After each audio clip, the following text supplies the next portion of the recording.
Ia lahir dari keluarga elit, dibentuk oleh perang, dan tumbuh dalam keyakinan bahwa kekuatan adalah satu-satunya cara bertahan. Saat kekuasaan akhirnya ada di tangannya, Tanah Suci berubah menjadi arena dominasi, di mana pemukiman diperluas, tembok dibangun lebih tinggi, dan warga Palestina perlahan-lahan terusir dari tanah yang telah mereka diami turun-temurun. Bagi sebagian dunia, ia simbol keamanan. Tapi bagi mereka yang kehilangan rumah, ia adalah wajah dari sebuah bencana yang terus berlangsung. Inilah Benjamin Netanyahu, dan bagaimana kekuasaannya membentuk ulang takdir satu bangsa dengan menghancurkan harapan bangsa lainnya.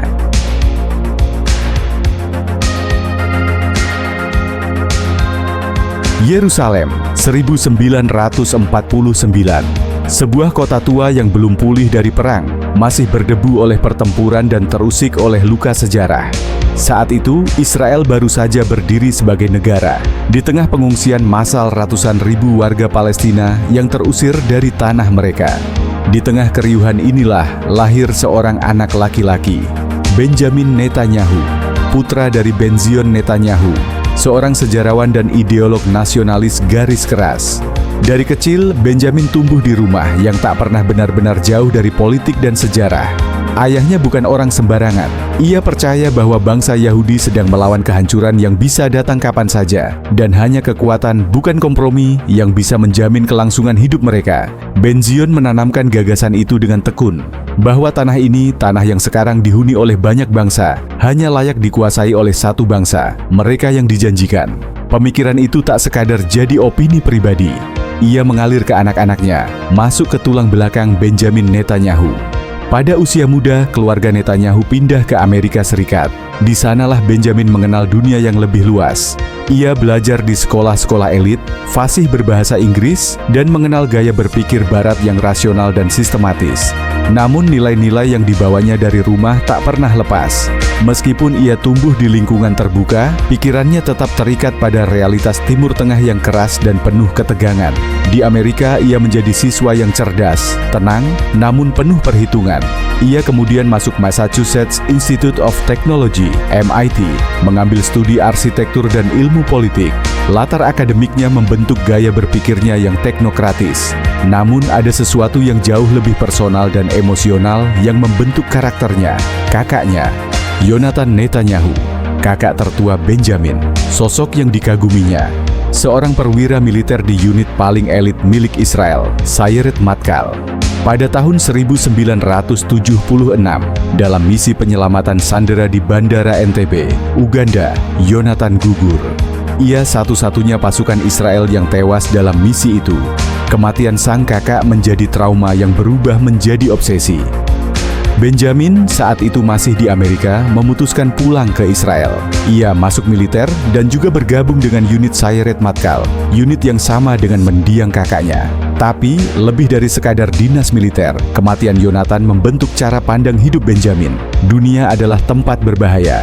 Musuh bisa menyerang kapan saja, dan bangsa Yahudi tidak boleh lengah. Dari militer, Benjamin berpindah ke diplomasi. Awal 1980-an, ia diangkat menjadi wakil tetap Israel untuk Perserikatan Bangsa-Bangsa. Di sini dunia mengenal sisi lain dari Netanyahu, bukan sebagai prajurit, tapi sebagai orator. Ia fasih, percaya diri, dan selalu tampil dengan narasi bahwa Israel adalah korban, bahwa ancaman ada di sekeliling, dan bahwa negara kecil itu hanya bertahan karena keberanian dan keteguhan rakyatnya. Perannya di PBB memperkenalkannya kepada para tokoh penting dunia. Ia mulai dikenal luas oleh kalangan konservatif Amerika, membangun hubungan dekat dengan Partai Republik, serta tokoh-tokoh evangelis yang mendukung proyek Zionis besar. Ini bukan sekadar jaringan diplomatik. Ini adalah jejaring ideologis yang kelak menjadi pilar kekuasaannya. Tahun 1988, ia kembali ke Israel dan terjun ke politik lewat Partai Likud. Karirnya meroket cepat. Dalam waktu singkat, ia menjabat sebagai Wakil Menteri Luar Negeri dan kemudian menjadi juru bicara utama Israel untuk dunia internasional. Karismanya mengalahkan banyak tokoh tua. Ia hadir sebagai generasi baru pemimpin Israel yang menggabungkan pengalaman militer, kecakapan komunikasi, dan kekakuan ideologis yang diwarisi dari ayahnya. Dan akhirnya pada tahun 1996, Benjamin Netanyahu mencetak sejarah. Menjadi Perdana Menteri Israel termuda kala itu, setelah memenangkan pemilu dengan tipis atas Shimon Peres. Pemilihan itu terjadi di tengah trauma pembunuhan Yitzhak Rabin, pemimpin Israel yang sempat menggenggam janji perdamaian dengan Palestina melalui Perjanjian Oslo. Kemenangan Netanyahu dianggap sebagai penolakan terhadap jalur damai. Ia membawa angin baru, dingin, tegas, dan penuh perhitungan. Netanyahu tak pernah benar-benar percaya pada kompromi. Ia selalu melihat perundingan sebagai ruang jebakan. Ia lebih nyaman bicara soal kekuatan, strategi militer, dan pertahanan absolut. Dalam tahun-tahun awal pemerintahannya, Netanyahu memperkuat hubungan dengan Amerika Serikat, khususnya dengan kalangan kanan dan komunitas Yahudi diaspora. Ia juga memperluas permukiman Yahudi di wilayah tepi barat, meskipun itu bertentangan dengan semangat Oslo. Baginya, keamanan bukan sesuatu yang dinegosiasikan, tapi ditentukan secara sepihak. Namun gaya kepemimpinannya juga menimbulkan banyak kontroversi. Ia dikenal sebagai politisi yang lihai bermain di belakang layar, menebar ketakutan tentang musuh luar untuk memperkuat posisi dalam negeri. Ia juga tak segan membentuk aliansi dengan kelompok sayap kanan religius untuk mempertahankan kekuasaan. Bagi Netanyahu, stabilitas politik lebih penting daripada kecocokan moral. Pada akhirnya, kepemimpinan Benjamin Netanyahu bukan tentang membawa Israel ke arah damai, tapi menjaga agar narasi ancaman tetap hidup. Karena selama ada ancaman, kepemimpinannya dibutuhkan.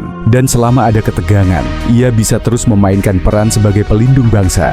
Ia jatuh beberapa kali, tersandung skandal korupsi, kehilangan kursi kekuasaan, tapi selalu kembali. Seperti bayangan yang terus mengikuti cahaya, nama Netanyahu tak pernah benar-benar hilang dari panggung politik Israel. Benjamin Netanyahu dan konflik Palestina.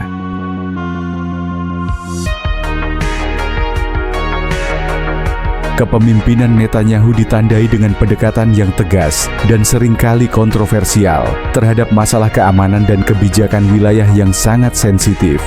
Di bawah pemerintahannya, kondisi di Gaza semakin memburuk akibat blokade ketat yang telah berlangsung sejak 2007. Blokade ini membatasi pergerakan orang dan barang, sehingga menghambat akses warga Gaza terhadap kebutuhan pokok seperti makanan, air bersih, obat-obatan, serta bahan bangunan untuk memperbaiki infrastruktur yang rusak.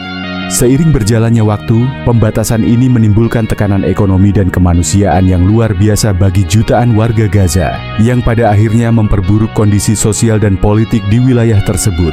Selain itu, Netanyahu menghadapi tantangan besar dari kelompok bersenjata di Gaza, seperti Hamas, yang kerap melancarkan serangan roket ke wilayah Israel. Respons militer yang diberikan Israel selama masa pemerintahannya seringkali menjadi sorotan dunia internasional.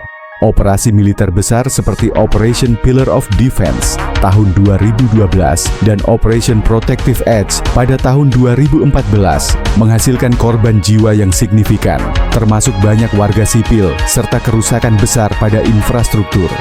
Dalam operasi ini, angka kematian warga Palestina mencapai ribuan, sementara Israel juga mengalami kerugian, baik dari segi materi maupun korban jiwa.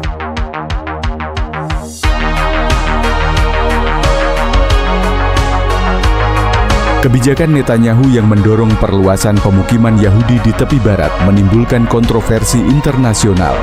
Pembangunan permukiman baru dianggap oleh sebagian besar komunitas global sebagai pelanggaran terhadap hukum internasional, khususnya Konvensi Jenewa yang melarang pendudukan wilayah dengan cara memperluas pemukiman warga negara pendudukan.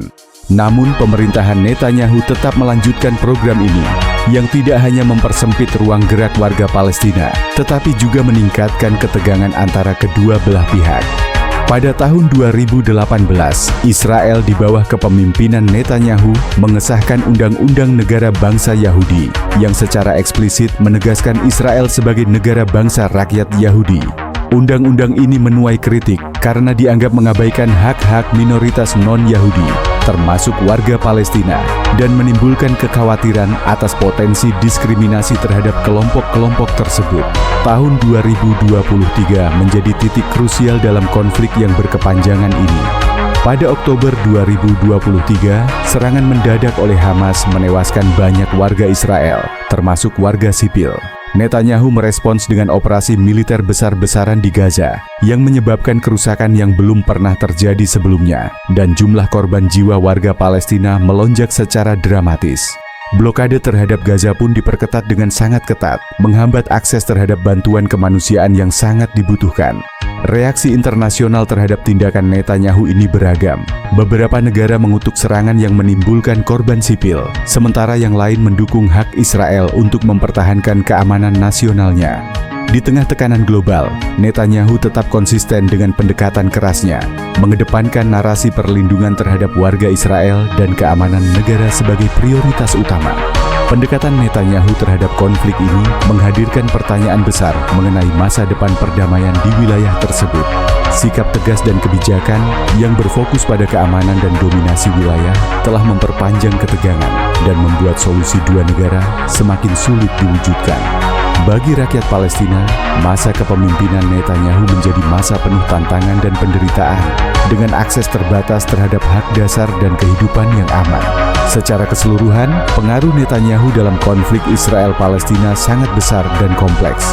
Kepemimpinannya memberikan dampak jangka panjang yang tidak hanya memengaruhi dinamika politik dan keamanan, tetapi juga kondisi kemanusiaan jutaan orang yang terdampak langsung.